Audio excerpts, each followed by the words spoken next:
Hi everyone, and welcome back to Heavenly Glow. If you've been struggling lately, maybe you're questioning your faith, feeling overwhelmed, or wondering why God seems to be letting you fail, then this episode is for you. This is one of my favorite stories from the Bible, and I truly believe that by the end of this episode, your mindset will shift.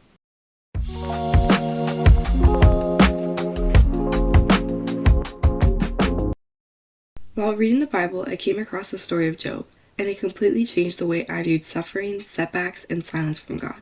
You know, sometimes it's hard to stay committed to God. Maybe you're struggling, distracted, or just feeling distant from Him. But God never said we wouldn't suffer or face trials. What He did promise is that all our suffering has meaning in His kingdom. Every pain, every problem is an opportunity to trust Him more deeply. So the story I wanted to talk to you about was the story of Job. So in the Bible, Job was described as a man of perfect integrity, deeply faithful, and greatly blessed. He had a large family, wealth, status, really anything you could ever imagine. The Bible even says he was the greatest man among all the people of the East. So realizing how faithful Job was to God, Satan comes before God and says that of course Job worships him. Look at everything you've given him.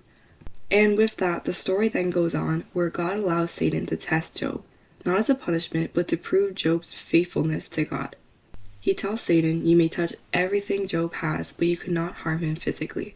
So Job loses everything, his children, his home, his livestock, and even his wealth.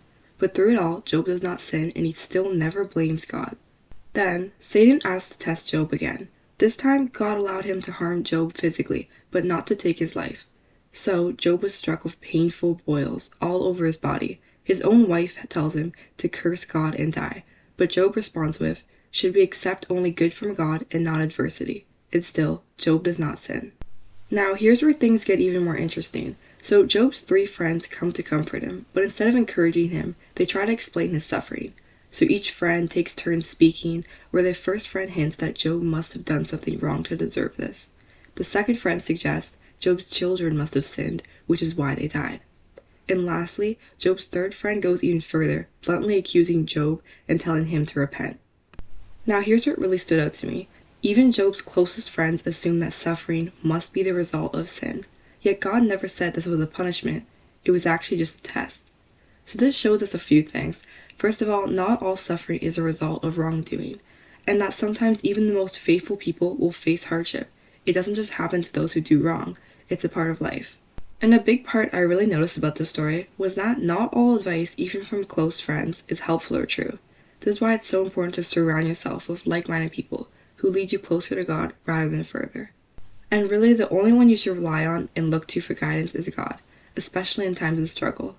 After each of Job's friends speak, he answers them by saying, we may not understand what God is doing, but who are we to question him? And that spoke to me so deeply because sometimes life doesn't make sense.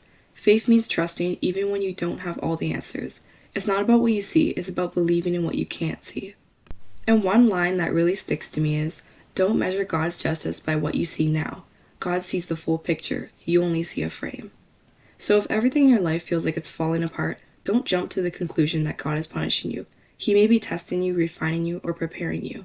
But anyways, back to the story. So toward the end, God finally speaks to Job. And he reminds Job, if you don't understand the mysteries of creation, how can you understand my greater plan? And so Job humbly responds with, I know that you can do anything, and no plan of yours can be prevented. So here's the part that I really love the most. Because of Job's faithfulness, God restores everything he lost, and even doubles it. He blesses Job with a new family, renewed health, and greater prosperity than before. So here's your reminder today. If you want to take anything from this story, it's that suffering isn't always punishment. Sometimes it's a test of faith, where God's silence does not mean he's absent, right? Just because you feel like God has not been answering your prayers, that does not mean he isn't there. It's the same way how the teacher is always silent during the test. So sometimes God may be testing you, that's why he's silent. And the last thing I want to say is that even when things feel unfair, God is still working behind the scenes. You may not understand everything, but hold on, be faithful, and keep trusting. Sometimes your suffering is a test, a moment where God is growing your faith, stretching your trust, or preparing you for more. But other times, it's not a test at all. It's just life in a broken world, full of pain, sin, and destruction. But either way, God is still with you. He can use you both through the tests and the trials to shape you, not break you. So keep your eyes on him and stay patient. You may not get back exactly what you lost, but God promises that what's ahead will be better. because he's shaping it with love and purpose. Thank you for tuning in to Heavenly Glow. If this episode encouraged you, share it with someone else who needs to hear it. Until next time, stay faithful and stay glowing.